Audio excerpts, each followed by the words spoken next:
This episode is brought to you by Windrose Recovery, a family of premier addiction treatment programs in southeastern Wisconsin. Privately owned, Windrose Recovery offers a full continuum of personalized care for those struggling with addiction, including the Manor for residential treatment, Midwest Detox for inpatient detoxification, and Windrose Counseling for outpatient treatment. With highly personalized treatment focused on trauma, Dr. Chantel Thomas and her expert team offer an authentic experience, creating the kind of deep emotional change that's crucial for long-term recovery. If you or someone you love is struggling with addiction, call Windrose Recovery at 414-409-5300. You can learn more about Windrose Recovery by clicking the link in the show notes or by visiting windroserecovery.com.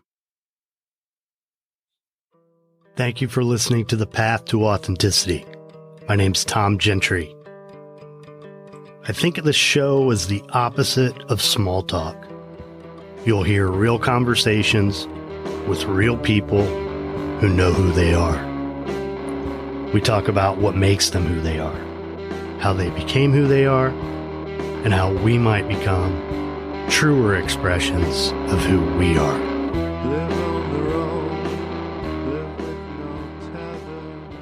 I'm Mike Iamele, and this is The Path to Authenticity.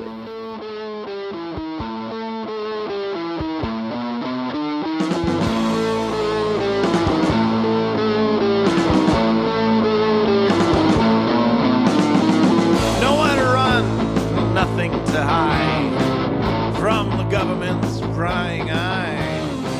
Take yourself a summer holiday. The Path to Authenticity proudly supports the I Speak Media Foundation, advancing media literacy education through an evolving series of outreach programs within the communities that need it most. For more information, visit ispeakmedia.org.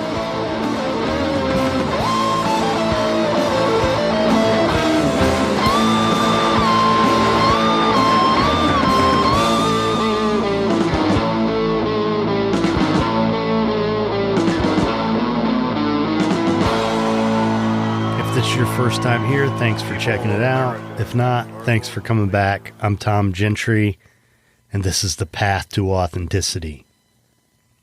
Episode 113 for March 9th, 2021. On this day in 1541, Amerigo Vespucci was born.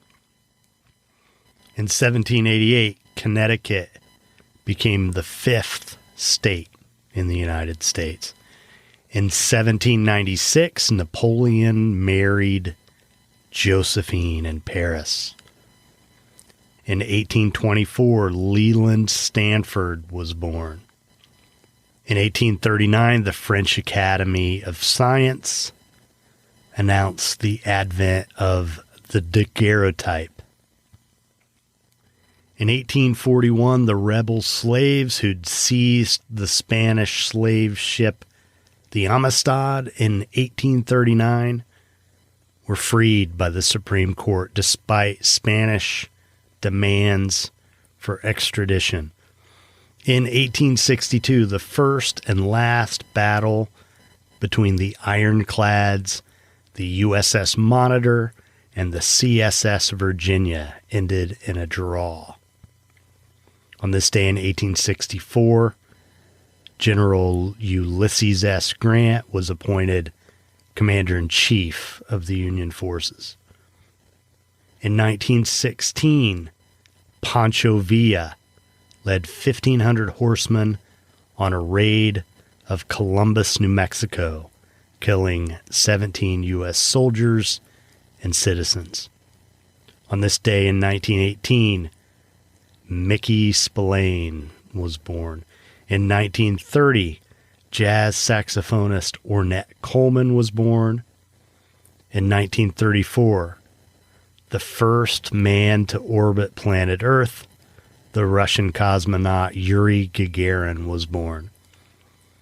On this day in 1936, the German press warned that all Jews who were to vote in the upcoming elections would be arrested.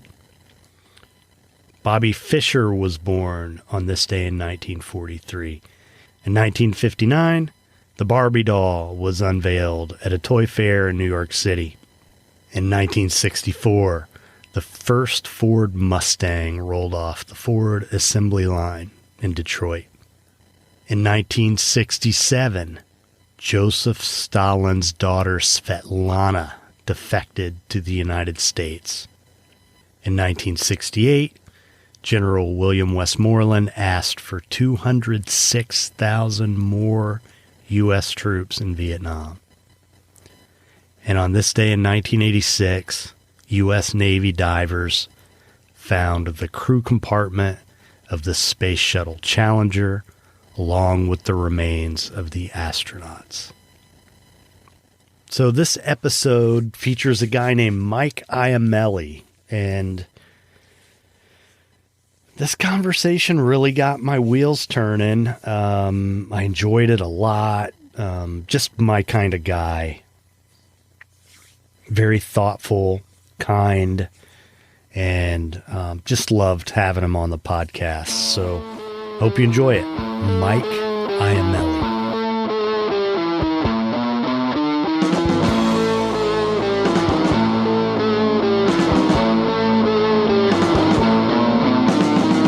Nowhere to run, nothing to hide from the government's prying eye. Take yourself a soma. I'm aligned, zany, free, unmistakable, successful, and vulnerable. And I know that probably doesn't make any sense to anybody, but hopefully it will in a few minutes. So what I do for work is I help people to kind of map their lived experiences and figure out which levers they just naturally pull every time they're successful and fulfilled in life. And so, we've all got areas in our life where we're successful, even if we swear, our life is a mess, where we're all over the place. We've got, areas where we might have a good friendship or a good relationship, or we've done well on a project at school or at work. And, we'll kind of find that there are these patterns, these sensitivities that we're just most sensitive to in life.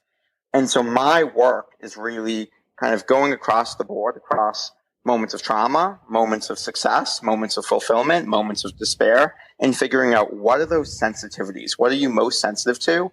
And how do we start building a life that just feels like you? Wow. So how did you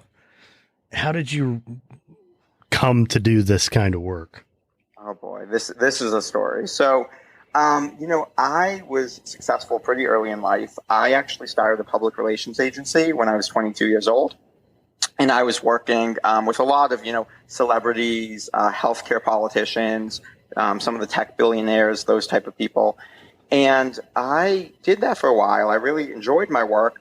But I woke up one day a few years later and I was vomiting blood. And as you can imagine, it was pretty scary. That didn't stop for a few months. I was vomiting blood every single day. And I was really afraid that I was going to die. I thought something desperately must be wrong with me. I was, in and out of the emergency room, seeing different doctors, being diagnosed with a few different things, and really just opening up to alternative medicine. Because at this point, I thought, what do I have to lose? And every day I was trying reflexology or Reiki or acupuncture or whatever I could to try to heal. And so at this time in my life, I had two roommates. And one of them was my older sister's friend. She had just moved to the city, so we, had her come live with us. And she had a boyfriend, so she spent about half the week at his house. And the other roommate was a guy I knew from college who was a medical professional. And so just kind of by default, he was the one that was there. And I, couldn't drive myself. I mean, I was so sick, I actually had an accident at work. I shit my pants at work. Oh my God. It got really, that was the experience. It got really ugly, and I couldn't get off the couch some days. I was in horrible pain. I couldn't, drive myself anywhere. And so this guy, Garrett, he really became my caretaker. And he drove me to appointments. He cooked for me. And, probably 2 months into this experience, I realized I felt something different for him. And, at the time, just to give you a reference into my frame of mind, I had never been with a man, never consciously interested in a man, to my knowledge. So this was strange. And it didn't feel sexual. It didn't even feel romantic. It just felt, I feel something here, and I don't know what that is. And I think, had this been any other time in my life, I would have assumed that just brush under the rug, this isn't really anything. But here I was thinking I could die tomorrow. And so if I could die tomorrow, am I really being honest? Am I living a, authentic life to, talk about the point of this podcast? Mm-hmm. And so I just decided I was going to speak up. And I said, Garrett, I don't know how you're going to react to this. And I don't know, if it's going to ruin our friendship, but I feel something and I don't know how to describe this. And so, we started talking, and that led to about 2 months of conversations, which led to about 2 years of exploring, is this a relationship that can work? And during that time, we dated women as well. We weren't exclusive, and we were really exploring, can the physical side of things happen? Anyway, we are married today. We've been together for over 9 years, but this was all going on, and I knew that I had to leave my job because I thought, if I'm getting this sick, clearly something is wrong here. And so I was an owner of this company. I gave a year's notice. I never recommend anyone listening to that. But, I was an owner, so I felt like it was the right thing to do. And we restructured things. And during that time, I'm navigating this new relationship. I'm not telling anyone about it because we didn't know if it was real, if it was like a you might die desperation type thing. And so we're navigating this. I'm trying to heal myself. And I'm also trying to figure out what my next career move is. And so I ended up, enrolling in nutrition school and herbalism school. So at this time, I'm working full time, going to 2 schools full time, navigating this relationship and trying to heal myself. It was by far the worst year of my life. But the year ended, and it just coincided that we had decided that we were going to tell people about our relationship at pretty much the end of the year, which was also when I was leaving my job. And so I had just started telling my family about our relationship. We had just moved in, just the 2 of us, and I started being the herbalist to Boston's, entrepreneurs. And I thought, well, I was sick. I can help these people get better and these people not burn themselves out. And I did that for, a few months, but I didn't love it, honestly. And I wasn't making a lot of money. And I thought, well, shit, now I'm back at square one. And so I started writing about my experiences, not yet my relationship, because that felt a little too heavy to tell the world. But I started writing about, success and redefining success and how I had success at a young age and really exploring that, what it means to live a more aligned life with myself. And, a few months after starting this blog, a publisher reached out to me and said, Mike, can I give you a book deal? I want you to write about this in a book. And I thought, well, I don't even know what I'm doing with my life. Sure, you want to give me an advance? I will take an advance and I'll write that book. And so I wrote this book. And in the book, I talked about my relationship with Garrett. And I thought, well, shit, I have to tell people in my life about this relationship if it's going to be published in a book next year. And of course, my closest friends and family knew, but not my extended network.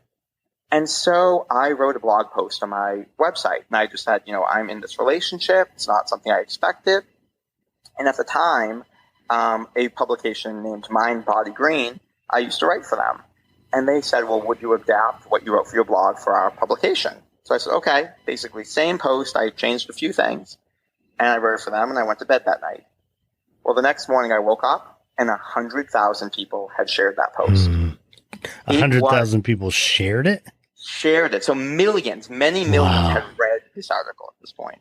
It was the most overwhelming experience of my life. I kid you not, thousands of emails that week. Some of them very positive. People from all over the world, people from every country. You can imagine saying, I have a similar experience, or you've given me opportunity to talk about this. Certainly a lot of hate mail and people accusing me of things from all sides. And so it was not something I expected. NPR was calling me, Huffington Post, Yahoo News was calling to interview me. And, a lot of people say, well, Mike, what did you do to prepare for this? And I think my response is, if I knew this was going to happen, I never would have written that article. It wasn't like something I wanted or planned for. I don't think anybody wants millions of people talking about their sex life, or at least I certainly don't. And so this was really overwhelming because here I am, I've got all these people talking about me, And I still don't have a business model. I'm not really making any money. I've got this book coming out in a year, but otherwise I've got nothing going on. And I felt like such a failure. And so I really went back to all the life purpose books and the life purpose teachings. I mean, honestly, I've read every book. I have done every life purpose training, And so I went there and they all say, find your passions, find your skills, find, what the world needs, and then circle that middle point. What's in between there? I said, all right. Let me think about this. What do these things have in common? I'm this branding and PR guy. I got really sick. I healed myself. I'm an herbalist. I'm a writer. I've got a book deal, and I've talked about, sexuality in my relationship. There's got to be something here. I said, oh my God, it is so obvious. How did I miss it? I meant to create a blogging course. And it's not just going to be any old blogging course. I mean, yeah, it's going to help you get a book deal, but it's going to be deep. It's going to be spiritual. It's going to be about finding your voice, knowing your brand, knowing who you are as a person. And so, this is at the end of a year of really working on myself and, trying to make a business work. And so I had no money left.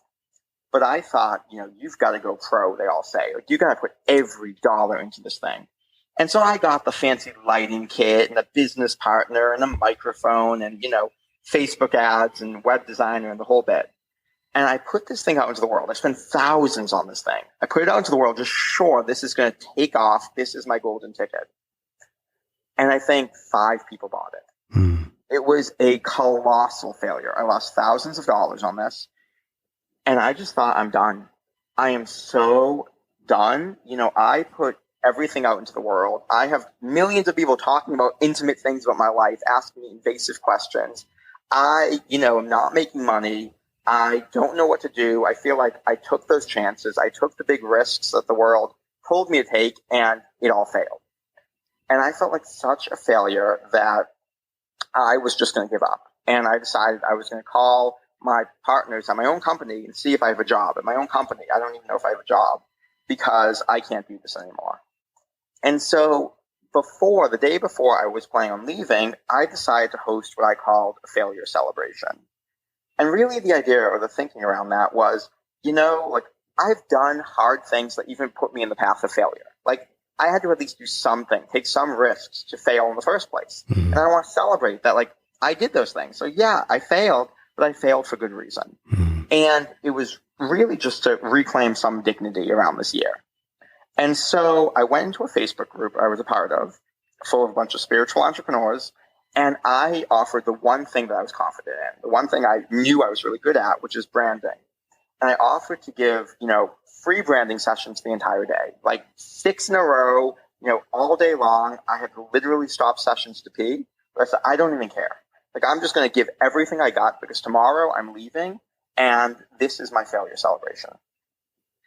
And I told you before, I'm used to working with these healthcare executives and politicians and tech billionaires and celebrities.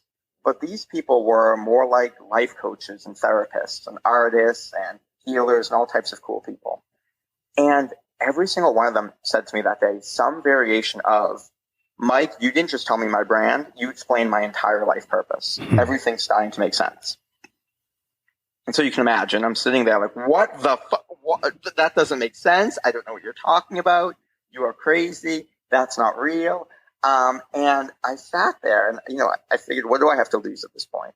So I went, got my whiteboard out and spent 2 hours doing the same thing on myself that I did on them. And I came out with 6. And those words are aligned, zany, free, unmistakable, successful, and vulnerable.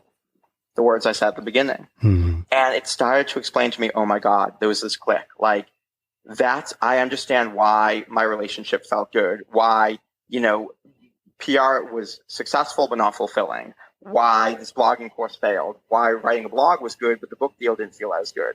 It just started explaining what within that I was sensitive to, what started making sense since I was little, all my trauma. And so as I'm kind of having this epiphany moment, I got an email from one of these women who I had worked with that day. And she said, Mike, my friend wants to hire you for this thing we did today. What do you call it? Can she hire you? And I said, I don't know. I don't know what to call this. I mean, it's branding, but you're claiming to me that it's life purpose. I guess it's sacred branding. I'll call it sacred branding. I just slapped that name on it. The next day I had one client. So I said, okay, I'll work with this one client. And then 3 weeks later, I had a full schedule. And that was 7 years ago now. So I never ended up leaving. And since then, we've been doing this work. It's certainly evolved in a lot of ways. And I've worked with, you name it, from comedians and drag queens, people working on intimacy issues and wanting to understand their intimacy or, sex language in the bedroom, people healing from trauma, eating disorders. I mean, a lot of different things people have used this work for over the years. So sacred. Why'd you choose that word? I think at the time, I think everything is more subconscious than we realize. But at the time, it felt like, okay, this is branding, but it's reclaiming what branding is. I think today we think of branding as a very objectifying thing. And truthfully, branding has an objectifying root, right? The word brand means to burn. Mm. And, we know that because we brand cattle, right? You burn a mark into them. You impose a mark onto them. Or, during the Holocaust, human beings were branded. They were marked with something. And this term, which, obviously today is a more conceptual term, is still this kind of putting myself in the box, marking myself with something. I'm the bubbly life coach. I'm the, brooding writer. And that's great. But like most life purpose conversations, how does that apply to your trauma, your relationships? Most of the time we're talking about something that's aspirational or achievable. We'll say, my purpose is to be a life coach. My purpose is to write a book. And that's cool. But if, you can achieve it, that means you can also fail it. And that doesn't make any sense. How could you fail your purpose? And how could you fail your brand? It's who you are. It's the brand of being. And furthermore, if you can achieve it, it implies you didn't have it at a certain point. And so, that doesn't make sense. Did you just not have a purpose as a baby? That doesn't make sense at all. And so for me, at the time, maybe I didn't think about or understand these things, but I thought what we think of as branding is limited. And people here are telling me that I'm offering them something deeper, something more purposeful. So that seems sacred to me. I want to reclaim this idea that we have an essence, an energy medicine, a way of being in the world that no one else has. The way we have sex is different than anyone. The way we speak or give interviews, the way we coach or support one another, the way that we create art, the way that we do anything in the world is unique. That's who we are. And so, at the time I didn't know this, but over the years I've come to learn and understand that, the one thing we have even before language, even before any conditioning or indoctrination is a sensitivity, right? Some babies are sensitive to music. And if you're sensitive to music, you can probably hear notes that I can't hear. And some babies are sensitive to freedom. And if you're sensitive to freedom, you're probably going to feel trapped easier than I am. And you're going to always look for opportunities to free yourself or free others. And these sensitivities start coloring our experiences. We, literally sense more life there. We see, taste, touch, smell, hear life there, right? We experience it deeper. So we're going to split hairs and be more experts or see nuances that others can't see. We're going to hold trauma around those things because, we're experiencing life deeper there.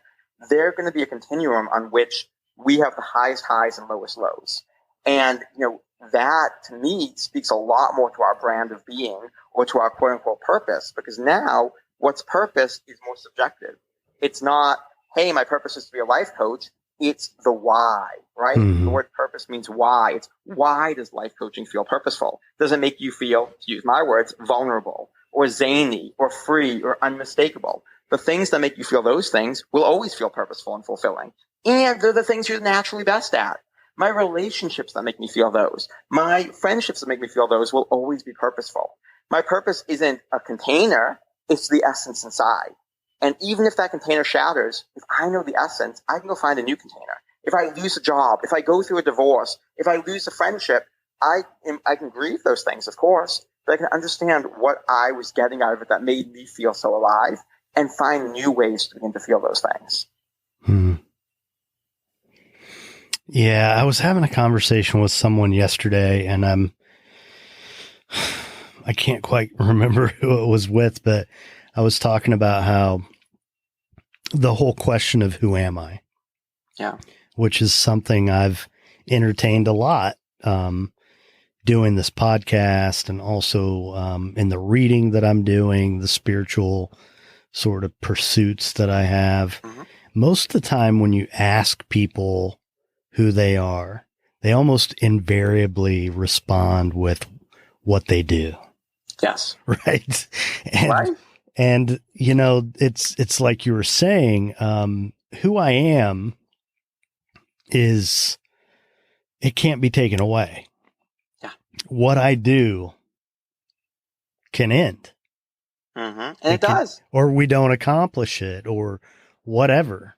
And so when we have that taken away from us, we're back to who am I? Yeah. Absolutely. And we see that, you know, my work, we see a lot of people who've gone through divorce or, you know, spouses passed or, you know, a layoff or retirement. And there's this question of who am I now? And I purposely, you know, answered your first question of Mike, you know, what do you do? Who are you? With saying my sensitivities, because the truth is, you know, there was a certain point in my life, a lot of my life, that I would have led with labels, because that's where I gained my worth. That's where I gained my power, you know, saying I've done this impressive work over here. I made X money over here. That gave me worth, conditional worth, but worth. And that's the thing, is anything that's what we do or any container outside of us is conditional. It can go away one day. You know, our looks will change. Our bodies will change. Our sex drive will change. Our jobs will change. Our relationships will change, but we don't. This kind of eternal essence. And it's a thing that no one else in the world can imitate or copy. No one can. You can speak the exact same words I'm speaking right now, and you can never deliver them with the same energy that I have, because that's who I am. And the same is true for you. And the same is true for everyone listening.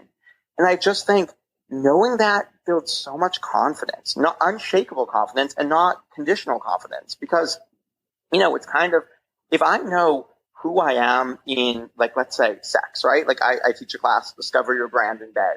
If I know without a doubt the sex that's most fulfilling for me and the sex that I can offer that is deeply intimate and connection, which is mine, right? Sex for me is always like therapy. It's this incredibly vulnerable, crazy, you know, experience, because that's my gift of vulnerability. And knowing that makes me realize, why would I be insecure ever sexually? Like if my husband, you know, we get divorced one day, you know, knock on wood, but let's say we do, and he goes meet someone else.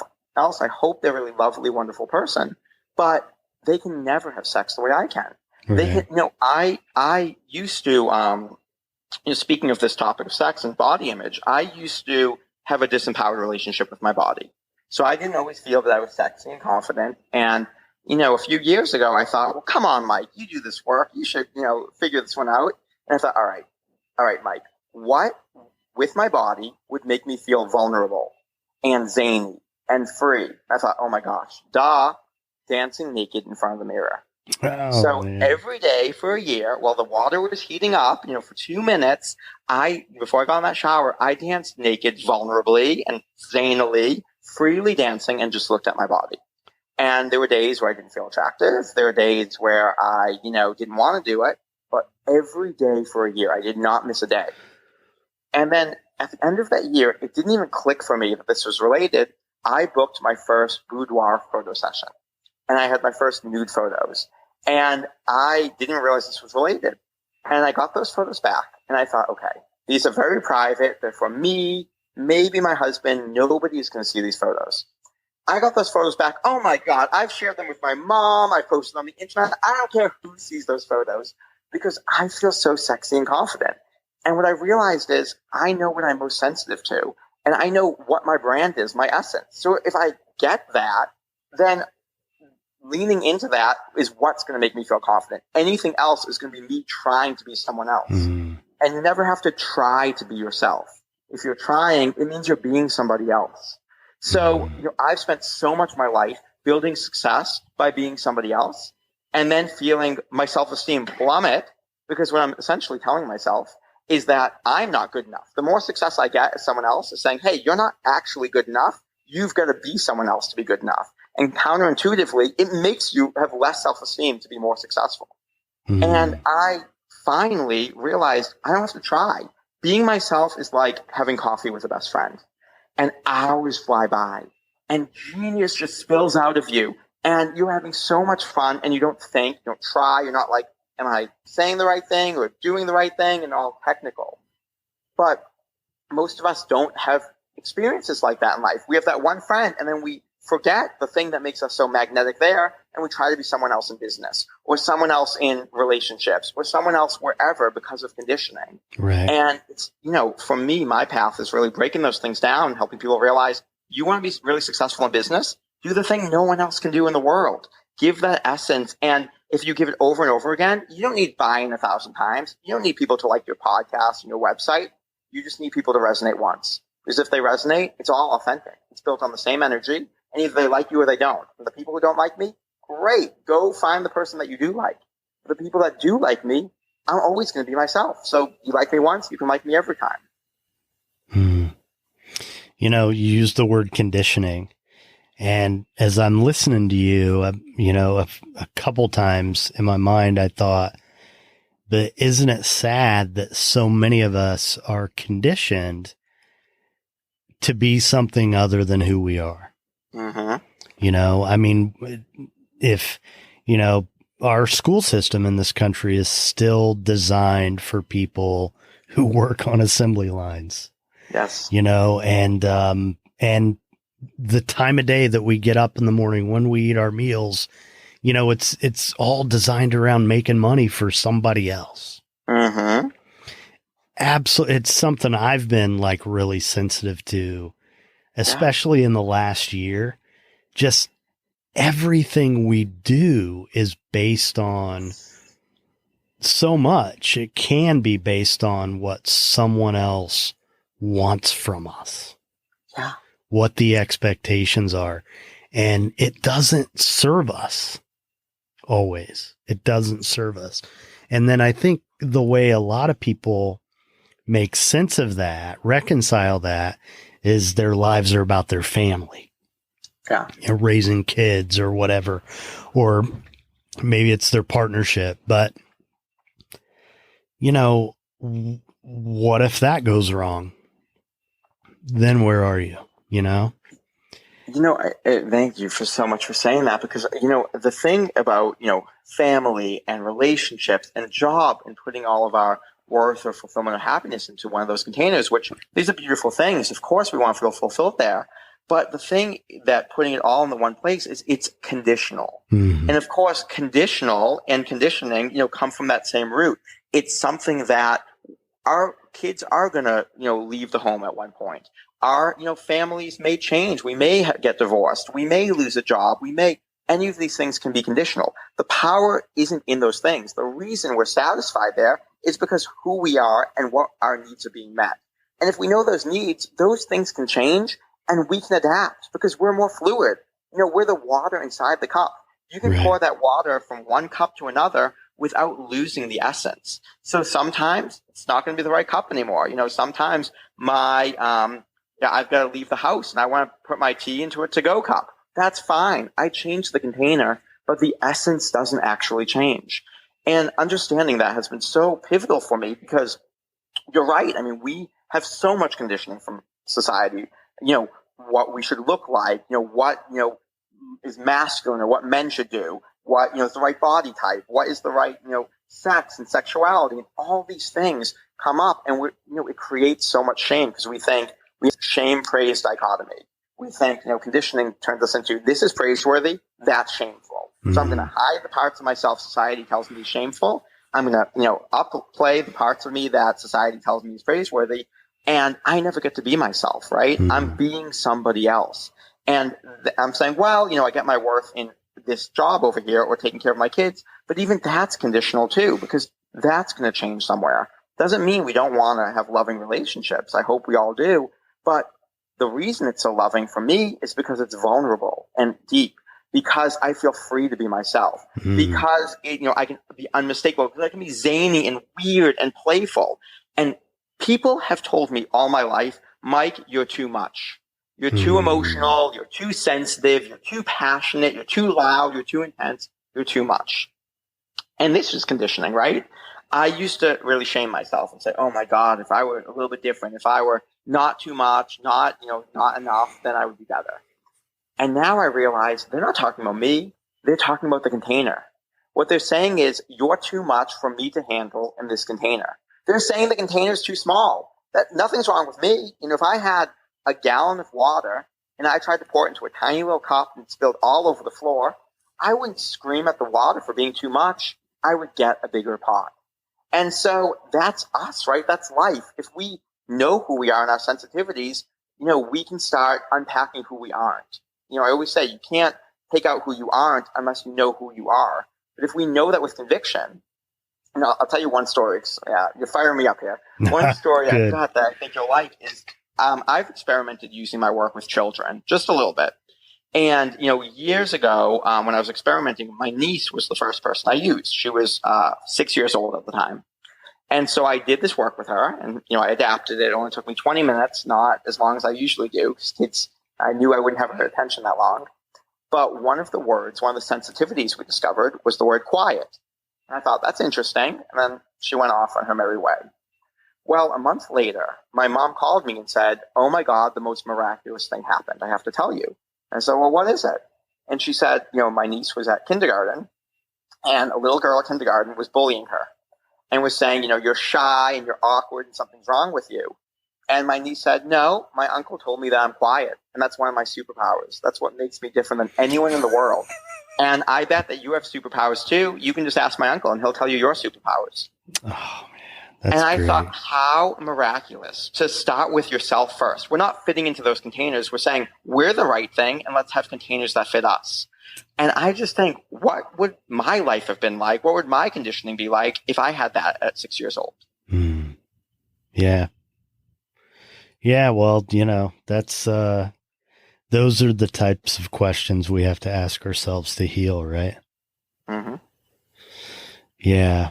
And the real answer is, well, how to heal those things is to provide it for ourselves. Yes. Like you're doing, like you did what you gave to all those people, you also gave to yourself. Yeah. It's really cool that you shared it with your niece and what a great bit of feedback to get, right? Yeah. Is there anything better than that? No, right. And that's why I do this work, right? And, I think the cool thing is that we all have this. I call it mapping sensitivities because we're just mapping our lived experiences. We're just mapping, so many people will say to me, oh, Mike, I wasted so much time in that relationship, or I wasted so much time before I knew my purpose. If only I did this work younger, or whatever their story is. And the thing is, no moment of our lived experience is wasted, right? We haven't wasted anything. So all we have is just this huge treasure trove of data, just tons of data that all of our sensitivities are going to be involved in because that's how we experience life. That's our lens on the world. Mm-hmm. And so all we have to do is map those things, map moments of trauma, map, happy moments, map sad moments, map fulfilling or successful moments. And we start seeing the same patterns over and over again. And we can start to say, oh, whenever I'm happy, I have some sense of freedom and some sense of vulnerability and some sense of, feeling like zany and crazy. And whenever I'm, sad or things are really bad, I have a sense that I have to protect myself. And I have a sense that I'm trapped. And I have a sense that I, can't be zany and playful or that people think I'm too much or crazy. And so we start to see these sensitivities, these continuums on which we live. And it's not a hard thing to do. Anybody can go and start map these things. We always offer like a series of questions. So actually, we have a little 36-minute training on my website that's free, and it just has a series of questions that people can start answering. And it gives them insight into, oh, I can see some patterns or some sensitivities that show up. And then all we want to do is know what are those overarching sensitivities that are in every moment of our lives. It goes back to something that I believe and, like to remind people is that we already have all the answers. Yeah, we do. We do. And, I was reading this morning about, have you heard of Ramana Maharshi? No, I don't think so. Okay. He was a Indian sage, Mm-hmm. But, this book, The Spiritual Teachings of Ramana Maharshi, it begins with who am I? And it just goes deeper and deeper and deeper into that question. It's like a dialogue between him and a student. And this morning, what I was reading, it was about self-realization. And his point was that, all we need to do is recognize that we're already there. We are already realized. Yeah. We get off track by questioning ourselves. All we have to do is acknowledge that the self, capital S, self, is already here. It already exists, and acknowledge it and validate it. And like you're talking about, kind of teasing out the different elements of it so that I can deepen it. It's awesome stuff, man. You're making me think of a story, and I know a little bit of some of the work you do, and it made me think of that a few years ago. We had a woman who was struggling with alcoholism and, alcohol, substance abuse, and she had a lot of shame. And so we went through this work, as we always do, and she discovered that one of her sensitivities was the word enchanted. And she started journaling about how when she was a little girl, she felt enchanted all the time. She would play with, in the garden with fairies, and she had fairy crowns and all this stuff. The world was enchanting to her. And then she got older, and life and conditioning told her that, that wasn't appropriate to play with, fairies and fairy gardens and all this stuff. And it was at this moment that she really realized that as an adult, the only time she could ever pinpoint feeling enchanted is when she was drunk. It was the only time as an adult she could feel it. And she was able to kind of let go of so much shame and say, I'm not broken or fucked up or wrong. I was trying to feel a core sensitivity. There was something that I didn't know how else to give myself. And this was the only way that I was able to experience that sensation, that coming home to myself. And it really helped her to move through some of that shame and, ultimately find other pathways to feel enchanted. And I always think back to that story because I think, to your point, we're always, the answers are inside of us, and we're always deepening into ourselves. We're always, everything we do is for a reason. Humans, contrary to popular belief, we're not actually irrational. We may not know the reason why, we may not understand it, but we always have a reason for doing what we're doing. We're trying to fulfill some need. And so for me, it's just been so healing to understand, that's why I did that. I don't have to agree with or condone the behavior, but I can forgive it because I understand the why behind it. And that's, I think, for me, what's been so empowering about sensitivity work. Well, and, the world's a better place if we can try to understand each other and ourselves. Yeah. And for me, I think I look at addiction now at this point in my life as a betrayal of self. And I think it's because my experience, well, for me, it was a way to try to deal with that betrayal of self, because rather than listening to that inner voice, trusting that I had the answers inside, a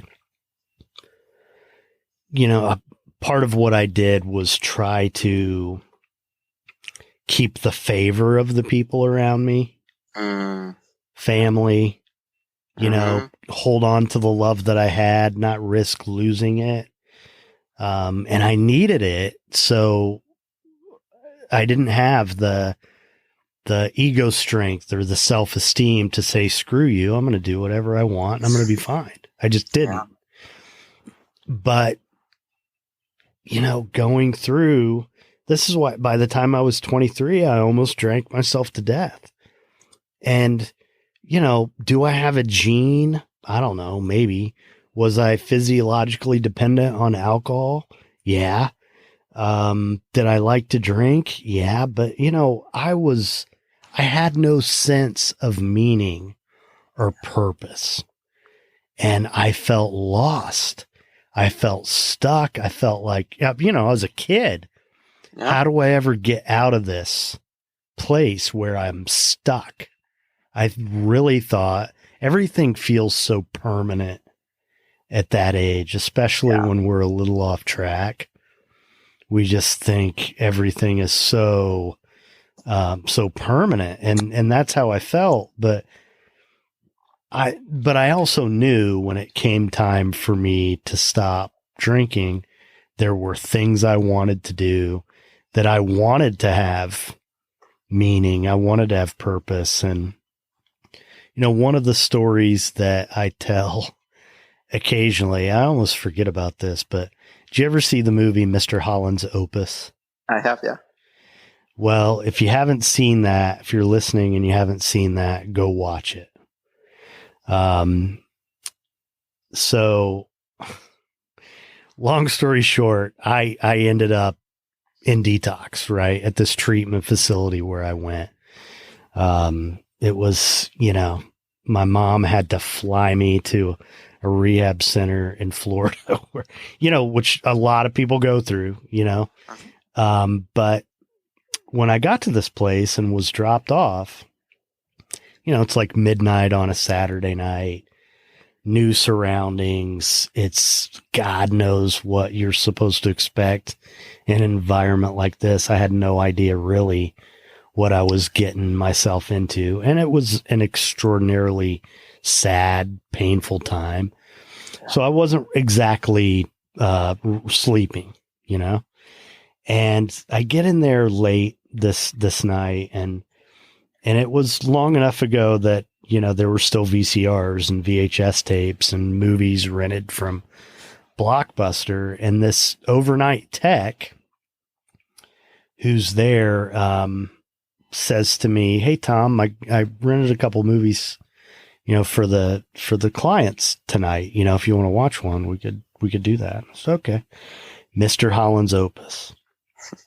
So the first day of my sobriety, on a Saturday night, in the middle of the night, watched Mr. Holland's Opus. And the significance of it was not lost on me at that time, because I always knew I wanted to help people somehow. I didn't know what it meant. I didn't know what shape it would take, but I knew I wanted to help people. I wanted my life to matter. I wanted to contribute to other people's lives. And here was a guy. It's a story about a guy who has all this vision, and he's going to go do this thing. And